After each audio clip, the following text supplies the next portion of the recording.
Ich wollte wissen, was passiert, wenn ich mich eine Woche lang Dauerbeschallung aussetze. Dieses Video habe ich mir wirklich komplett anders vorgestellt. Hi, ich bin Josef und ich arbeite am liebsten in Stille. Und obwohl ich Musik liebe, brauche ich viel Stille, damit es mir richtig gut geht. Daher sind meine Kopfhörer oft auch auf Noise Cancelling, obwohl ich gar keine Musik höre. Einfach damit die Welt um mich herum etwas ruhiger ist. Die meisten von uns sind ständig von Lärm umgeben. Ob es die Außenwelt, das direkte Umfeld oder die eigene Entscheidung ist, keine Stille zuzulassen, wirklich leise ist es bei den meisten von uns selten. Und Menschen, die tagsüber schlafen müssen, wie zum Beispiel Schichtarbeitende, sind noch mehr Lärm ausgesetzt, da es zu ihrer Schlafenszeit am Tag im Durchschnitt um etwa 10 Dezibel lauter ist als nachts. Ab wann sind Geräusche gefährlich? Ab 25 Dezibel, vergleichbar mit dem Ticken einer Armbanduhr, stören Geräusche bereits Schlaf und Konzentration. Bei 60 Dezibel, etwa einem normalen Gespräch, entsteht auf Dauer Stress. Hörschäden treten ab ungefähr 80 Dezibel auf, zum Beispiel durch Motorräder oder in Großraumbüros. Dies erhöht die Gefahr von Depressionen und chronischem Stress, wenn es anhält. Lautstärken um 120 Dezibel, wie bei Motorsägen oder Flugzeugen, können zu Tinnitus oder Schwerhörigkeit führen. Bei kurzzeitigem Lärm erholt sich das Ohr, aber ist man dauerhaft dem Lärm ausgesetzt, steigt das Risiko für ständige Schäden an Körper und Psyche. Dabei ist Stille wirklich wichtig für unser Gehirn, unseren Körper und die Psyche. Für dieses Experiment werde ich in Videocalls, privaten Gesprächen, beim Einkaufen und Entspannen immer Geräusche auf den Ohren haben. Der Dauerschall kommt über Kopfhörer und damit ich mich nicht ernsthaften gesundheitlichen Risiken aussetze, wird das Experiment extern überwacht und im Zweifel abgebrochen. Außerdem soll ich auf diese Warnzeichen achten, damit eine langfristige Schädigung meines Gehörs zu vermeiden ist. Kann das länger da stehen? Ich blende das später nochmal ein. Und für persönlichen Spaß habe ich alle Soundeffekte in diesem Video selbst gemacht. Ich gehe jetzt ins Bett, das wird meine letzte Nacht in Stille, obwohl ich ehrlich gesagt mehr Angst vor den Tagen habe und ob ich unter den Umständen überhaupt arbeiten kann. Ich arbeite in den Wintermonaten vor allem als Drehbuchautor. Dafür brauche ich viel Ruhe, damit ich konzentriert bin. Das heißt, ich höre meistens keine Musik, manchmal Regengeräusche, aber arbeite meistens in absoluter Stille. Bis jetzt. Und bevor dieses Experiment völlig eskaliert, startet es als eins der schönsten des ganzen Jahres. Warum? Wegen guter Musik ohne Ende. Guten Morgen, 7 Uhr, Kopfhörer sitzen, es geht los. Habt ihr Lieblingssongs, die immer gehen? Mit diesen Songs starte ich perfekt in den Tag. Mails beantworten, den Tag planen und dabei beste Musik hören. Durch die Musik habe ich das Gefühl, dass mein Kopf schneller wach und kreativer wird. Das motiviert mich auch bei der Hausarbeit. Noch 6 Stunden. So lange ist noch alles entspannt.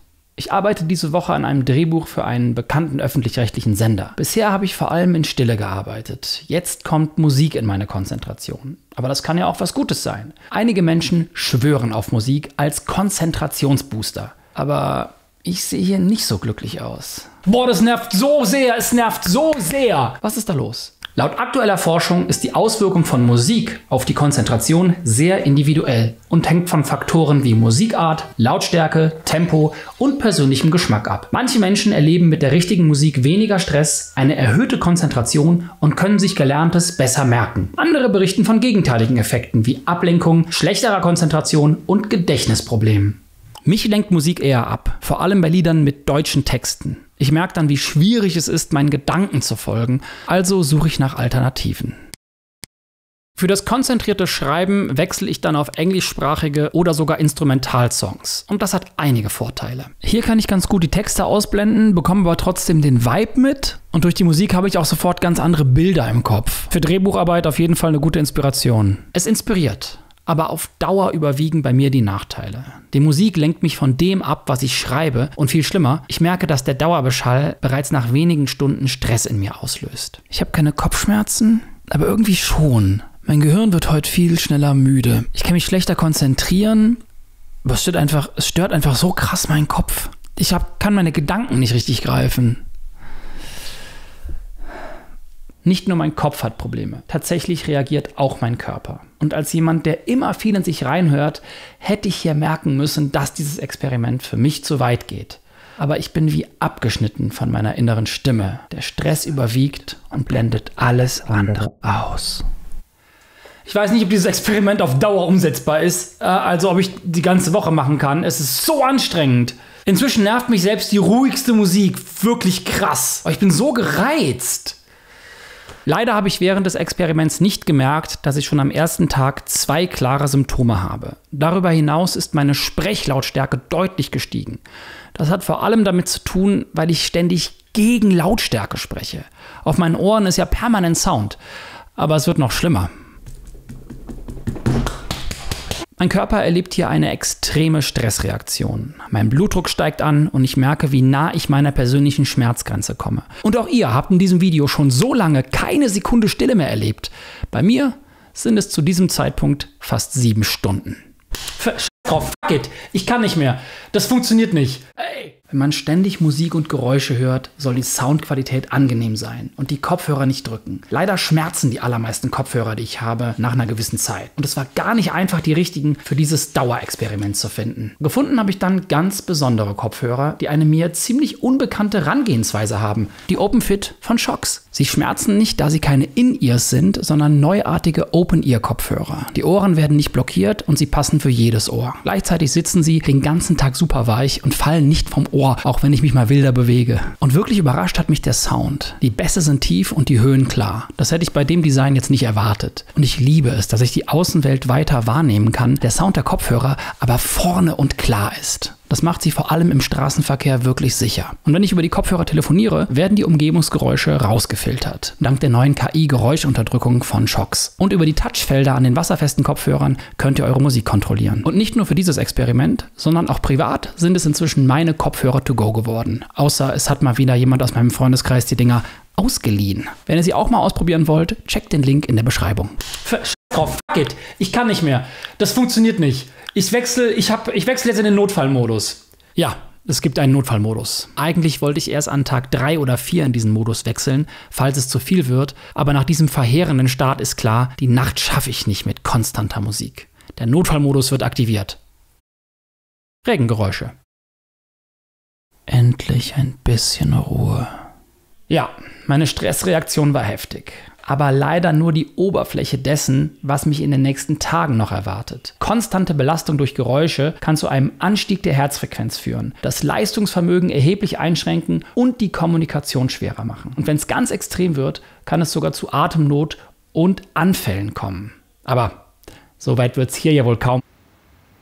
Lärm macht uns krank. Bei manchen Tieren stört er sogar den Geruchssinn. Das kann tödlich enden, da die Tiere so keine Gefahren wie Raubtiere mehr wittern können. Stille macht uns klüger, zumindest bei Mäusen, denn bei denen wurde bei Stille das Wachstum neuer Nervenzellen nachgewiesen. Ich selbst habe am Ende des ersten Tages das Gefühl, dass ich Nervenzellen verloren habe und ich wittere auch keine Gefahr mehr. Ich bin einfach nur völlig durch. Konzentration ist auch durch. Die Regengeräusche hier kann ich wenigstens ausblenden, aber Arbeiten ist heute nicht mehr, also vor allem kreatives Arbeiten, das kann ich vergessen für heute. Kennt ihr das, wenn ihr nach einem richtig guten Konzert abends ins Bett geht und dann habt ihr so ein leises Fiepen auf den Ohren? Nach Tag 1 habe ich genau das nicht und auch keine Einschlafprobleme. Ich schlafe überraschend schnell ein und schuld daran sind vermutlich Regengeräusche. Einige Menschen empfinden das statische Geräusch von Regen oder weißem Rauschen als förderlich für den Schlaf, da es die Hintergrundgeräusche überdeckt und ausblendet. Eine Studie von 2017 weist darauf hin, dass weißes Rauschen die Einschlafzeit um mehr als 40% beschleunigen kann. Es gibt auch Hinweise darauf, dass weißes Rauschen beim Lernen, der Konzentration und der Gedächtnisbildung helfen könnte. Außer man leidet unter Tinnitus. In dem Fall kann das Fehlen von Struktur in Regengeräuschen und weißem Rauschen den Tinnitus sogar verschlimmern. Der zweite Tag beginnt leider mit einem leichten Fiepen auf dem linken Ohr. Ansonsten höre ich erstmal gar nichts. Keine Regengeräusche. Aber alles andere schon, denn nach 8 Stunden Dauerbetrieb sind meine Kopfhörer im Schlaf ausgegangen. Ich überbrücke mit anderen Kopfhörern und als sie wieder geladen sind, geht's weiter. Aber auch Tag 2 hat ein paar üble Überraschungen für mich. Der zweite Tag ist voller Gespräche. Und während ich an Tag 1 bereits 3 Probleme hatte, kommt am 3. ein weiteres hinzu. Ich habe Probleme beim Sprechen. Wenn ich gleichzeitig Musik, Geräusche oder was auch immer höre, kann ich dabei nicht so gut formulieren. Vielleicht kann mein Gehirn die Geräusche, wenn sie so dicht auf den Ohren sind, nicht so gut ausblenden. Unpraktischerweise habe ich heute direkt mehrere wichtige Videocalls. Das erste Gespräch ist leider direkt das Wichtigste. Es ist ein Videocall mit einer ganzen Gruppe einflussreicher Kontakte und ich starte optimistisch mit entspannter Soundtrack-Musik. Der Videocall und die Musik sind fast gleich laut. Ich habe Schwierigkeiten zuzuhören, fühle mich aber gleichzeitig, als wäre ich in einem Film, durch den Soundtrack. Dadurch fühlt es sich so an, als wäre ich gar nicht wirklich da. Als würde ich auf die Welt schauen, ohne ein Teil von ihr zu sein. Und als meine Kopfhörer wieder geladen werden müssen und ich kurz wechseln muss, höre ich das Fiepen auf dem linken Ohr wieder. Es ist vermutlich den ganzen Tag leise da gewesen. Und auch die anderen Probleme verschwinden nicht.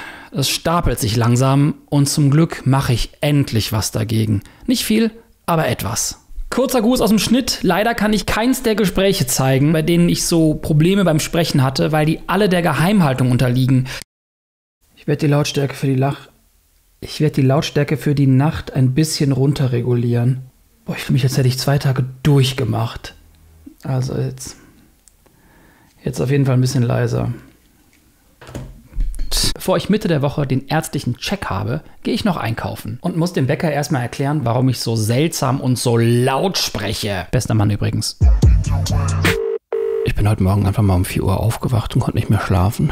Ich habe gestern aber auch irgendwas gegessen, was ich offenbar nicht vertragen habe. Vielleicht liegt es auch daran. Das Ohrenfiepen ist weg, aber mein linkes Ohr ist heute ein bisschen leiser als sonst. Insgesamt geht es mir besser, als ich dachte. Mir wurde gestern von mehreren Leuten gesagt, dass ich sehr laut spreche bzw. fast schreie. Da versuche ich jetzt gerade ein bisschen drauf zu achten. Das hat mit Sicherheit auch mit dem Dauerschall zu tun. Ich bin gerade offenbar sehr anstrengend für mein Umfeld.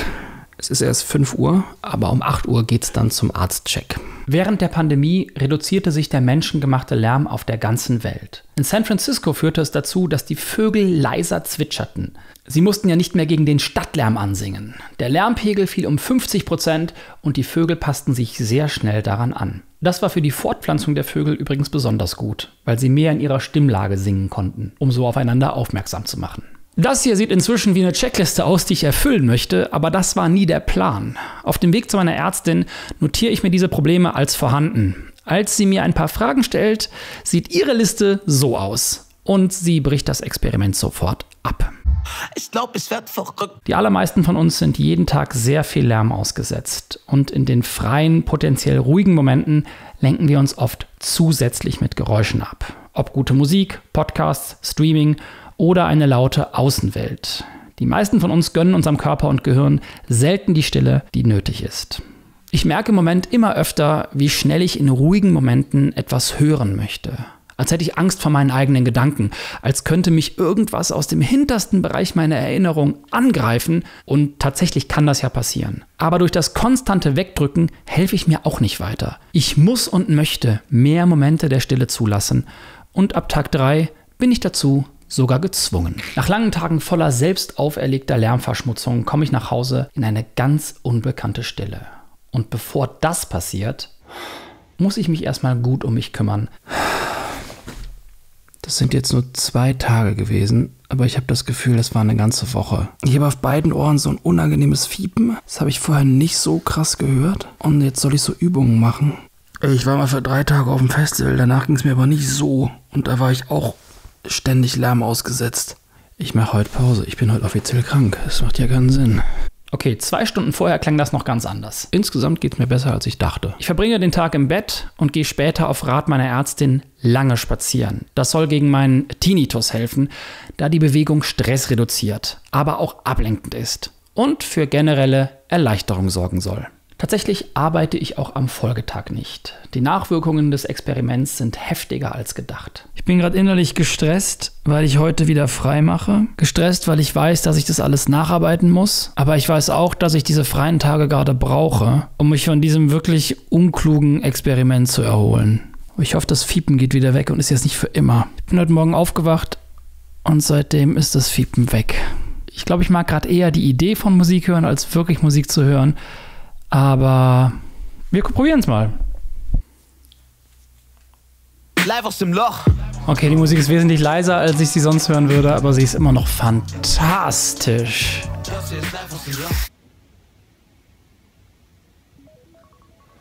Oh, es ist krass, wie laut Stille werden. Oh, wie laut Stille werden kann. Oh, meine Stimme, ey. Wenn ihr könnt, gönnt euch mehr Stille. Obwohl zu viel Stille auch ein Problem sein kann. Das habe ich in meinem Experiment 10 Tage nichts hören gemerkt. Aber das konnte ich immerhin ohne Abbruch 10 Tage lang durchziehen. Das ist kein Vergleich zu dem hier. Und jetzt gleich kommen 10 Sekunden Stille. Könnt ihr die ertragen? Passt auf euch auf und bis bald.